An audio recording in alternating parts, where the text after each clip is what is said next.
Bien-aimés, bienvenue dans la vie abondante en action.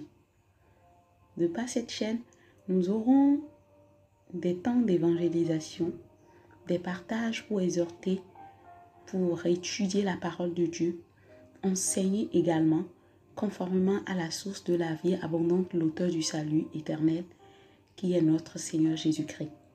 Nous aurons aussi des temps de prière, selon que le Saint-Esprit nous orientera par sa grâce, pour les personnes en détresse, les affligés, les malheureux, les couples, les familles, les peuples, les nations, etc. Je vous prie de bien vouloir vous disposer afin de participer pleinement à la vie abondante pour également en jouir convenablement.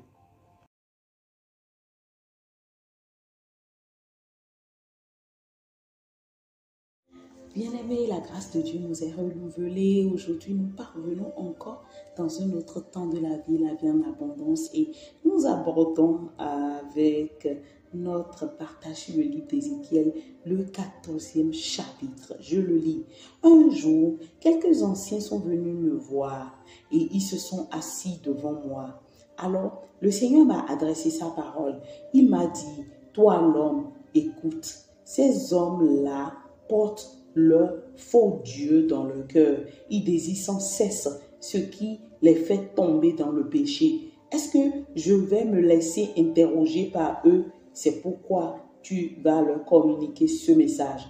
Voici ce que je leur dis, moi le Seigneur Dieu. Supposons ceci, un Israélite porte ses faux dieux dans son cœur. Il désire sans cesse ce qui le fait tomber dans le péché, et il vient voir un prophète. Eh bien, c'est moi le Seigneur qui lui répondrai. Je le ferai en tenant compte des nombreux faux dieux qu'il adore. De cette façon, je toucherai au cœur les Israélites qui se sont tous éloignés de moi à cause de leurs faux dieux. C'est pourquoi, dis aux Israélites, le Seigneur Dieu vous le demande, changez votre vie, abandonnez vos faux dieux, tournez le dos à toutes vos actions horribles. Voici ce qui peut aussi arriver. Un Israélite ou un étranger qui habite en Israël s'est éloigné de moi. Il porte ses faux dieux dans son cœur. Il désire sans cesse ce qui le fait tomber dans le péché. Il vient voir un prophète pour connaître ce que je veux. Eh bien, moi, le Seigneur, je lui répondrai moi-même. J'agirai contre cet homme. Son exemple sera cité comme un proverbe. Je le supprimerai de mon peuple. Vous saurez alors que le Seigneur, c'est moi. Voici ce qui peut encore arriver. Un prophète fait l'erreur de répondre lui-même. Dans ce cas, c'est moi, le Seigneur, qui l'ai poussé à agir ainsi. Pourtant, je lui ferai sentir ma puissance et je le ferai supprimer et je le supprimerai d'Israël, mon peuple. Ce prophète-là et celui qui l'interroge sont tous deux responsables de la même faute. De cette façon, les Israélites ne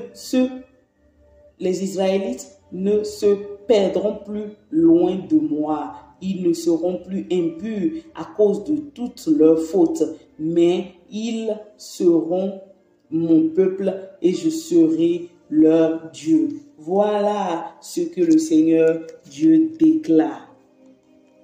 Le Seigneur m'a adressé sa parole. Il m'a dit, toi l'homme, écoute, les habitants d'un pays se rendront peut-être coupables envers moi en étant infidèles. Eh bien, je leur ferai sentir ma puissance. Je supprimerai leur nourriture. Je leur enverrai la famine. Je ferai mourir les humains et les animaux du pays. Supposons que 3 hommes semblables à Noé, Daniel et Job se trouvent parmi les habitants de ce pays. Ces 3 hommes pourront seulement sauver leur vie grâce à leur fidélité. Moi, le Seigneur Dieu, je le déclare.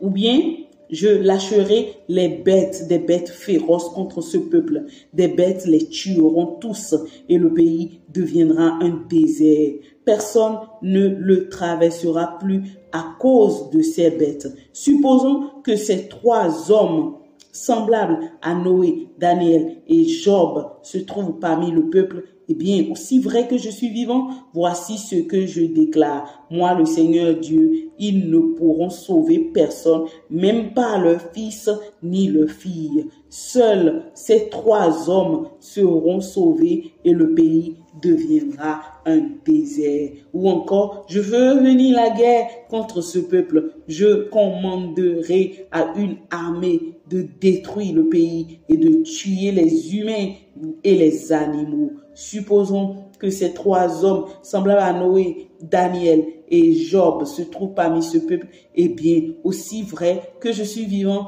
voici ce que je déclare. Moi, le Seigneur Dieu, ils ne pourront sauver personne, même pas leur fils ni leur fille. Seuls ces 3 hommes seront sauvés. Ou bien, j'enverrai une épidémie de peste à ce peuple. Je répandrai ma violente colère contre lui par ce grand malheur qui tuera les humains et les animaux du peuple. Supposons que ces 3 hommes semblables à Noé, à Daniel et Job se trouvent parmi ce peuple. Eh bien, aussi vrai que je suis vivant, voici ce que je déclare, moi le Seigneur Dieu. Ils ne pourront sauver personne, même pas leur fils ni leur fille, mais ces 3 hommes pourront seulement sauver leur vie à leur fidélité. Voici ce que le Seigneur Dieu m'a dit ensuite. J'ai envoyé contre Jérusalem 4 grands malheurs, la guerre, la famine, les bêtes féroces et la peste, pour tuer les humains et les animaux. Pourtant, certaines personnes, des hommes et des femmes, sont restés en vie. Ils vont quitter Jérusalem et ils vous rejoindront. Quand vous verrez leur conduite et leur acte, vous vous consolerez des malheurs que j'ai envoyés contre Jérusalem. Vous serez consolés en les voyant. En effet, vous comprendrez que j'ai eu raison d'agir comme je l'ai fait contre cette ville. Voilà ce que le Seigneur Dieu déclare. Amen. Et on voit une sévérité de Dieu ici, jusqu'au chapitre 14 d'Ézéchiel. Et je me dis, merci Seigneur Jésus, parce que si le Seigneur Jésus n'était pas venu pour nous réconcilier avec le Père, vous voyez comment tant de peuples, tant de pays seront en destruction sur terre. Vous y voyez? C'est juste impressionnant. Voilà pourquoi je me pose la question de savoir, ceux qui n'ont pas le Seigneur Jésus-Christ là, comment font-ils et par où vont-ils passer pendant les temps de malheur? Et d'ailleurs, actuellement, nous sommes confrontés à une triste réalité concernant l'État de Californie aux États-Unis, où on voit Los Angeles, le siège du cœur de wokisme en feu. Et d'aucuns sont en train de dire que c'est un jugement parce que ce qui se passe est terrible. Plus de 14 000 hectares sont déjà partis en feu. Enfin, bon, c'est sûr que ce qui se passe est connu de Dieu. Dieu sait tout et ma prière est que le Seigneur ait pitié de la terre, que la clémence de Dieu change les cœurs humains dans le nom de Jésus-Christ. Oui. Que la clémence de Dieu change les cœurs humains, que les cœurs humains ne pensent pas qu'ils peuvent quelque chose loin de Dieu, sans Dieu ou en opposition à lui. Et quand moi j'ai vu ça, loin de moi de commenter, de critiquer, non. J'ai simplement pensé à Sodome et Gomorrhe et je me suis dit... ça c'est un jugement de feu de Dieu pour mettre fin à ce désordre de wokisme qui est en train aussi de conquérir la France et la francophonie. Et je prie vraiment que Dieu qui est en train de le freiner aux États-Unis, que ce même Dieu, le Père de Christ Jésus, arrive aussi à en freiner en France et dans la francophonie. Parce que nous ne voulons pas de ça, bien-aimés. Nous ne voulons pas de ça. Il y a encore beaucoup de personnes qui ne sont pas sauvées, qui sont dans l'ignorance, qui ont besoin de connaître la vérité de l'évangile. Et si jamais la colère de Dieu nous atteint et que ceux qui sont pour le Seigneur rejoignent le ciel de gloire, qui pourra évangéliser? Oui, les anges vont le faire, mais je ne pense pas qu'ils pourront le faire. Enfin, pour que nous, qui sommes enfants de Dieu, nous soyons en fait en récompense devant le trône du Père. Et c'est ce que nous devons vraiment sauvegarder en ces derniers temps. Parce que je l'ai dit dans mon livre que j'ai écrit, que le salut est gratuit. Mais les récompenses devant le trône de Dieu seront effectives à partir de ce que nous aurions à effectuer pour le Seigneur selon sa volonté parfaite. Bref, je ferme toute cette parenthèse et je reviens dans le test. Et j'ai intitulé le test « Le jugement de Dieu ». Non, j'ai mis en fait le jugement de Dieu contre les adorateurs des faux dieux, mais en allant plus loin, j'ai dû changer et je l'ai réintitulé « La convoitise ». L'idole au sévère jugement de Dieu. La convoitise, l'idole au sévère jugement de Dieu. Et vous voyez bien aimé comment Dieu, il a en horreur la convoitise. Et bien évidemment, la convoitise, c'est un mal qui ravage l'humain. Parce que quand ça prend l'humain, elle seule, elle fait naître l'envie. Elle fait naître la jalousie, elle fait naître la concurrence, elle fait naître la comparaison, elle fait naître toutes sortes d'actes pour pouvoir se mettre au-dessus de l'autre ou pour lui montrer que, enfin, tu n'as rien plus que moi. C'est un mal aujourd'hui qui ravage le corps de Christ au point où moi, personnellement, enfin, j'ai pris mes distances. J'ai pris mes distances et aujourd'hui, enfin, je demande à Dieu de me conduire dans sa volonté au milieu de son peuple. Au milieu de son peuple. Parce que la convoitise aujourd'hui, ce que ça génère, et je suis sûre que celui qui est au-dessus de nous, il viendra le traiter en nous. Parce qu'il ne nous laissera pas ainsi. Quand on voit comment la convoitise fait ravage aujourd'hui dans le corps de Christ, c'est un truc mais aberrant. Comment, enfin, certaines personnes même à qui on n'a pas donné l'accord de faire peut-être quelque chose en ligne, mais qui tout simplement ont vu quelqu'un le faire, ne sachant pas que cette personne qui le fait là a reçu un accord de la part de Dieu. C'est Dieu qui le conduit et malgré les vents et marées, le Saint-Esprit est en train de soutenir cette personne pour qu'elle aille. Et on se met en comparaison pour vouloir faire même plus que cette personne. Bien aimé, la convoitise tue. La convoitise, elle fait quoi? Elle tue. Si tu es quelqu'un et qui a en toi les gènes de la convoitise, je t'en prie, tu n'as pas à jeûner, d'accord? Pour que les bénédictions, les opportunités te localisent en 2025. Non, il faut jeûner pour que la racine de la convoitise soit ôtée de ta vie, afin que ta vie puisse fleurir à la gloire de Dieu. Donc, je l'ai intitulé « La convoitise, l'idole au sévère jugement de Dieu ».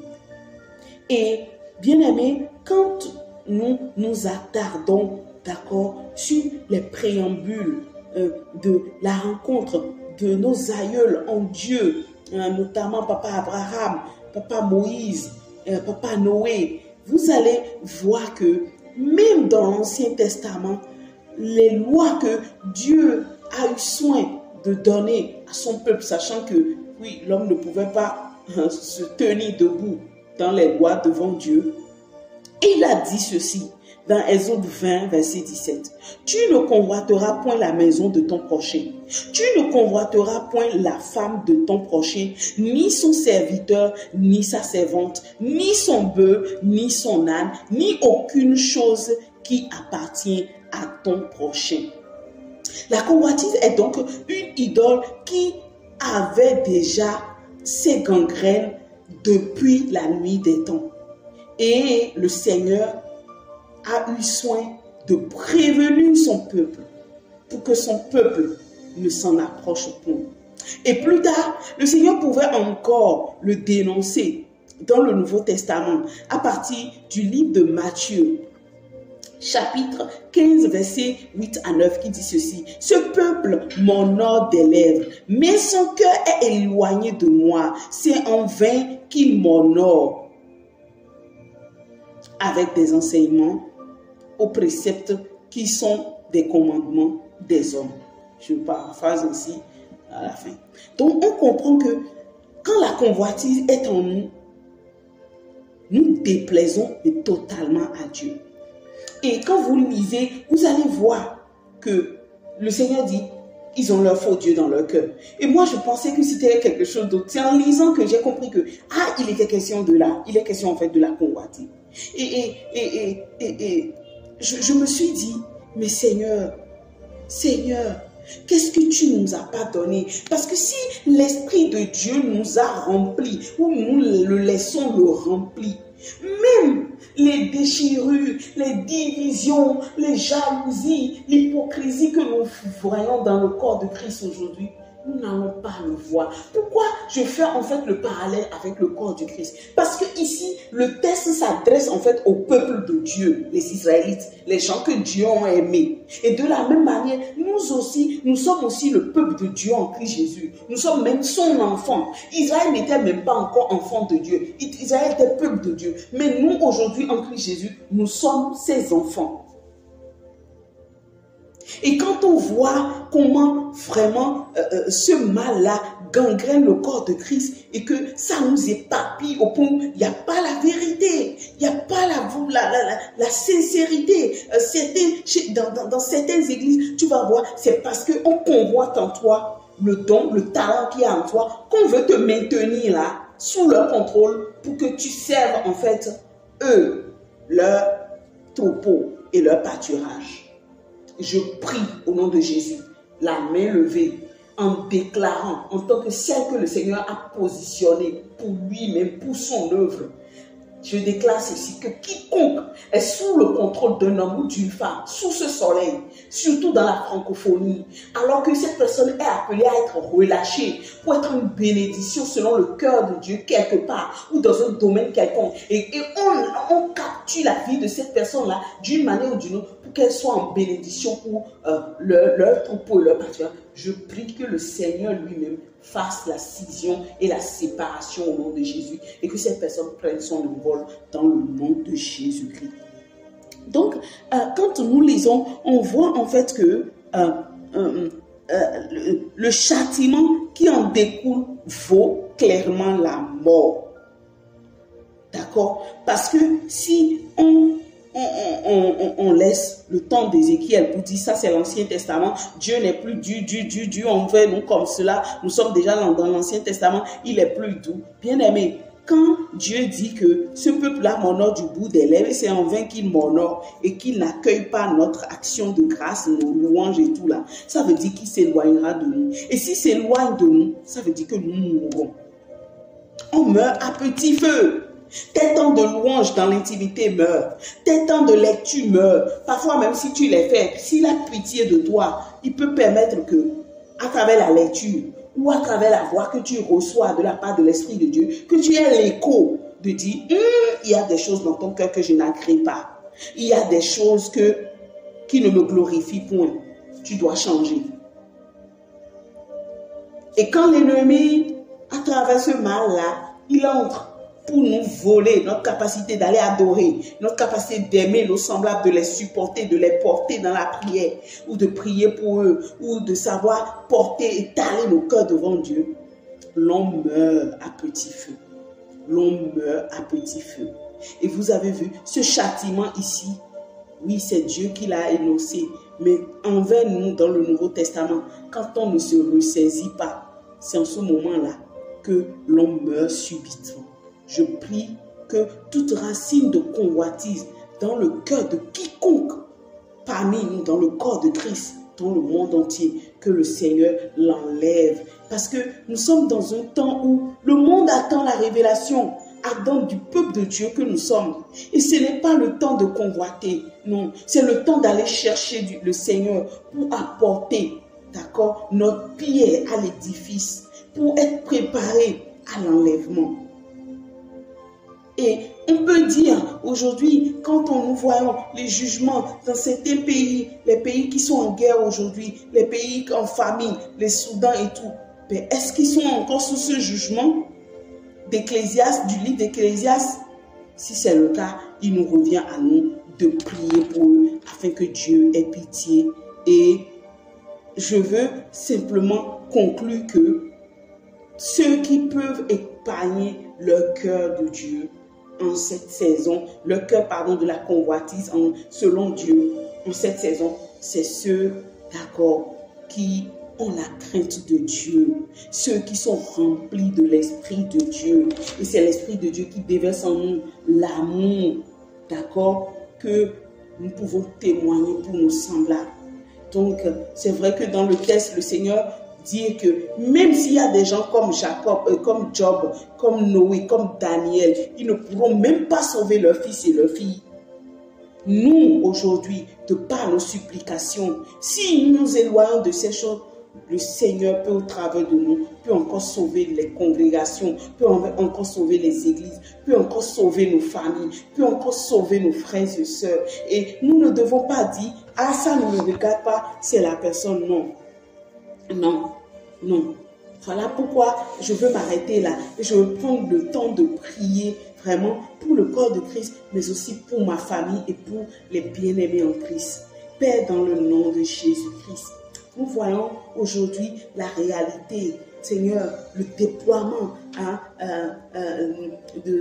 de l'Internet aujourd'hui, vraiment, qui donne accès, qui donne vogue au match vu, ou la convoitise malmène d'adultes en jeunes, de jeunes en ados, d'ados en enfants, et personne n'est épargné aujourd'hui. Mais je veux prier, à commencer par moi, Seigneur. Aide-moi à être une exception. Aide-moi à être une exception et garde-moi de toute forme de convoitise. Aussi vrai que tu m'en gardes, garde mon cœur, garde mes yeux, garde mes pensées de convoiter quoi que ce soit. Que s'il y a quelque chose que je dois convoiter, que ce soit quelque chose qui m'amène à te demander comment tu peux m'aider à m'ajuster dans ma communion avec toi pour recevoir peut-être un nouveau feu pour aller de gloire en gloire avec toi dans le nom puissant de Christ Jésus. Je fais cette même prière pour le corps de Christ, pour les pasteurs. Seigneur, aujourd'hui c'est une rivalité qui ne dit pas son nom. Oui, tel va critiquer, tel autre aujourd'hui sur Internet,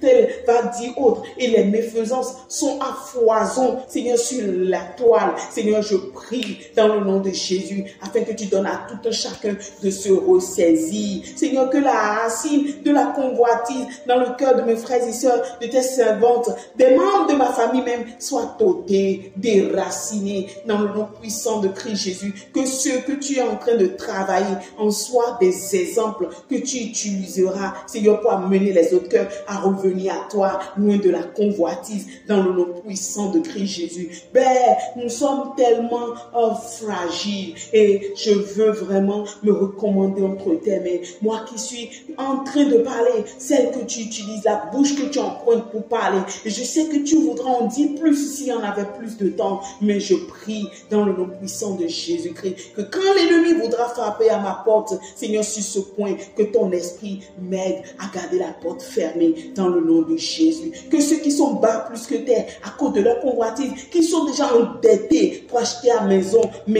au véhicule et autres, Seigneur, je prie que tu les relèves de là, que tu les sortes de là. Ceux à cause de la convoitise qui ont déjà pris le mari d'autrui, la femme d'autrui, qui ont déjà pris les territoires d'autrui. Oh, Rabaché Katali Bansantali, je prie dans le nom de Jésus que par ta miséricorde, tu les sortes de là, que tu mettes le doigt vraiment sur cette méfaisance dans leur cœur et que tu transformes, Seigneur, afin que vraiment ces derniers temps soient glorieux. Oui, que ce soit des temps glorieux, Seigneur, où nous trouvons encore plus que Job, plus que Noé, plus que Daniel, mais des Jésus-Christ, des cœurs remplis d'amour, de compassion, de vérité, d'authenticité, loin d'hypocrisie. Merci Seigneur, parce que tu le fais au nom de Jésus-Christ. Je viens de prier. Amen.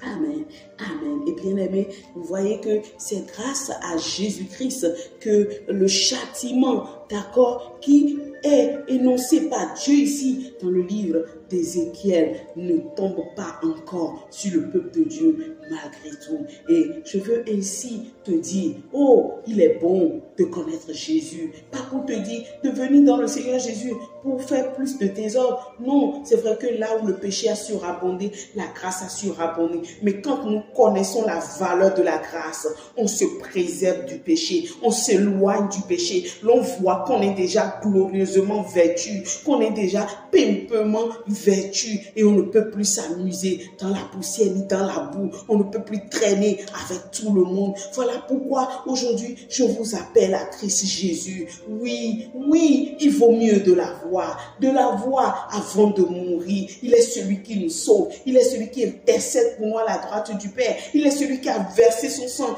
pour que par ses meurtrissures, nous soyons guéris de nos maladies et que nos vies soient épargnées de la condamnation éternelle. Voilà pourquoi si tu entends ma voix, ne raisonne pas en disant, ouais, je vais peut-être quand même donner ma vie à Seigneur Jésus, mais qu'est-ce que je vais faire encore de mes vices? Tes vices, le Seigneur s'en chargera. Mes frères et sœurs, les congrégations, ce que tu lis sur Internet où tu vois qu'il y en a encore qui sont chrétiens, qui sont encore en proie à la convoitise, c'est tout simplement parce qu'ils n'ont pas encore connu la valeur de la grâce qu'ils ont reçue de la part de Dieu. Et ma prière est qu'ils en connaissent pour s'éloigner de là, raison pour laquelle il faut que toi-même tu viennes et que tu en fasses une exception. Oui, tu dois venir au Seigneur Jésus-Christ. Et si tu ne le connais pas encore, c'est le moment de te tourner vers lui. C'est le moment de trouver des temps, peut-être ne serait-ce 15 à 20 minutes chaque jour pour faire une rétrospection personnelle. Dis Dieu, est-ce que tu me connais? Dieu, comment je peux te connaître? Dieu, comment parvenir à ton fils? Dieu, est-ce vraiment à part la prière que je peux venir à toi? Et je suis sûr qu'il va te répondre. La Bible dit qu'à Dieu, il a tant aimé le monde. Ce verset, je ne cesse de le réciter ces temps-ci. Je suis sûr que le Seigneur est en train de le dire pour quelqu'un. Qu'à Dieu, il a tant aimé le monde qu'il a donné son Fils unique, afin que quiconque croit en lui ne périsse point, mais qu'il ait la vie éternelle. La vie éternelle, c'est que nous le connaissons, le Seigneur Jésus-Christ, celui par qui nous sommes sauvés et que nous parvenons à Dieu. Je prie dans le nom de Jésus que Dieu vous sauve, que au travers de ma voix, il puisse toucher votre cœur pour vous libérer de tout ce qui cherche à vous freiner pour que vous ne mourrez pas sans Jésus-Christ. Je n'irai pas plus loin. Là, j'ai à cœur de prier pour vous. Père, je veux te recommander cet auditeur qui ne te connaît pas encore, qui a pris à la légère, oui, la communion avec Dieu, qui peut-être s'est bien amusé, a profité de la vie que tu lui as donnée, mais qui ne t'a pas connu. Je prie que tu l'attires à toi, Père, dans le nom de Jésus. Je prie que tu le libères, dans le nom de Jésus, de tous les liens générationnels, familiaux, territoriaux, et que tu l'attires à toi, dans le nom de Jésus. Et qu'une fois que tu l'attires à toi, que tu changes son cœur, et que tu le sauves, et que tu le transformes, et que tu le libères des culpabilités de ses péchés du passé, dans le nom puissant de Jésus. Quelqu'un est-il dans le corps de Christ qui est assailli par des culpabilités tout autant? Je prie, Satan, lâche prise dans ce cœur dans le nom de Jésus. Seigneur, je déclare ta paix dans ce cœur, je déclare ta joie, ton harmonie dans le nom de Jésus, ta voix, Seigneur, de relèvement et de consolation dans ce cœur. Merci, Père, parce que tu entends. Au nom de Jésus-Christ, je viens de prier. Amen. Amen et Amen. Bien-aimés, je n'irai pas plus loin. Je vous dis, dans un autre temps de la vie et la vie en abondance. Recevez mes salutations et recevez tout autant les salutations de notre Seigneur Jésus-Christ. À très bientôt. Au revoir.